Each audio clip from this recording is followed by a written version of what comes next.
The issue is AI is moving faster than policy. Yeah, exactly. Yeah? And how do you keep up with it? Yeah. So for me, it's like, again, you've got to go back to the guardrails and the governance side of it. So for me, AI is fantastic as an operational efficiency tool for a business, for a school, Yeah. for anyone. Because if you can get things done quicker, then great. But the issue I have with it, and I call this mushy brain syndrome, okay? The reason I call it that is because people are using AI as counselors, doctors, girlfriends, boyfriends, partners. And you've heard horror stories where somebody has taken his life because the chatbot has come back and said, go and do this. Gosh, I mean, that is puts things into horrific. perspective, Yeah, it does. right? Yeah. You know, you might say, how can somebody be so gullible, etc. But, we can't be judging here, And people build Yeah. relationships with their bot. 100%. Yeah. You hit the nail on the head. It's like a real person. But where the issue is people are relying on it far too much. So going back to mushy brain syndrome. So Yeah. what I mean is, okay, I post on LinkedIn 6-7 times a week. Okay. I honestly believe visibility is credibility. If nobody knows who you are, Yeah. you're not going to grow.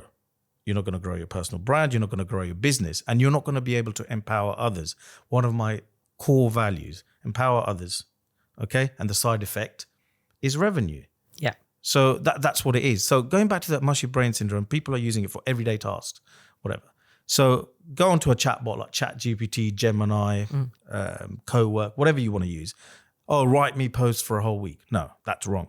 You need to think for yourself. You need Yeah. to think, okay, this is my idea, draft that post, and only use it if you're using it to tidy it up. Yeah. All right? Structure it better. Yeah. Yeah. And don't use it as a doctor either. Oh, I've got this skin rash or whatever. What shall I do? No, that chatbot is not qualified to give you that advice. Yeah. I don't know if you've heard, actually, LinkedIn have got a new feature out called AI Slop. No. Okay, I there you go. haven't. Yeah. So if anybody hasn't heard of it, it's been out, I think, for a week or so. So you can actually, do you know how you react to a post? Yeah. You can actually, because there's a lot of AI slop. There is a lot. Yeah, of and for the AI slop. listeners, AI Yeah. slop is basically what Lois asked, people using AI to generate content with no input for themselves. Yeah.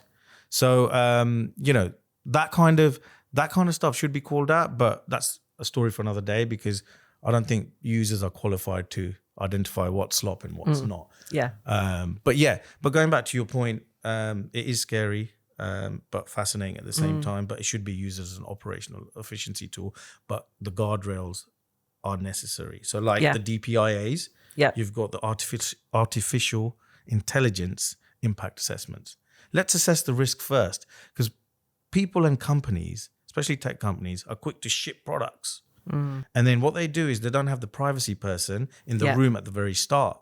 Yeah. And then they have to go back 10 steps because what they're doing is not compliant and possibly not ethical. Going back to your point. Yeah. When you advise companies, organizations around this, can you be specific about what are the ethics that they should be communicating? So if you're a leader, what are the ethics that you should be communicating to your people? First of all, you need to have some sort of rules set in place. What can you use and what can't you? Right. So an approved list of tools Yeah. that have gone through the assessment phase and are compliant. I think that's the first thing. The other cultural thing and ethics thing I would say is human connection. Yeah. Listen, are we actually doing a performance review using AI? That's not very human. No. And that would not go down well. No. Right? Are we doing credit checks using completely automated decision making, which will have an impact on somebody's life? You get a mark on your credit file. Yeah. You're about to get married and get a mortgage.